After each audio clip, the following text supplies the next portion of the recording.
Hindi ka yata pumasok ngayon sa trabaho mo ah. Mukhang masarap yata yung pinapakulo mo.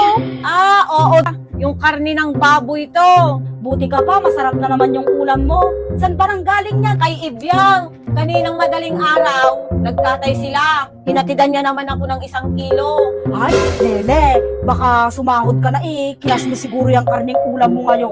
Buti ka pa, Lele, meron kang inaasahan. Hindi tulad sa akin mo, tambay lang. Ay, sana all na lang talaga o Lele, sumahod. Pahiram ka nga naman dyan. Huwag mo nga akong kinukulit. Alam mo ba, mas excited ka pa sa sahod ko. Kung ikaw, Daniela, excited, ako nag-aalala. Kasi yung sahod ko na pending, wala pang laman yung ATM ko. Tsaka hindi ko na din inaasahan yung sahod kong yun kasi wala ding matitira sa akin. Tapos ako pa kung sisingitan mong uutangan. Tsaka alam mo ba, Daniela, itong baboy na to, utang to utang. Kung gusto mo, manguha ka na lang ng ulam mo dito. Alam mo naman na marami din akong bayarin at gastusin. Kaya pag araw ng sahod, Daniela, kinakapos rin. Hindi din maganda, Daniela, pag may inaasahan ka, may uutang mo rin.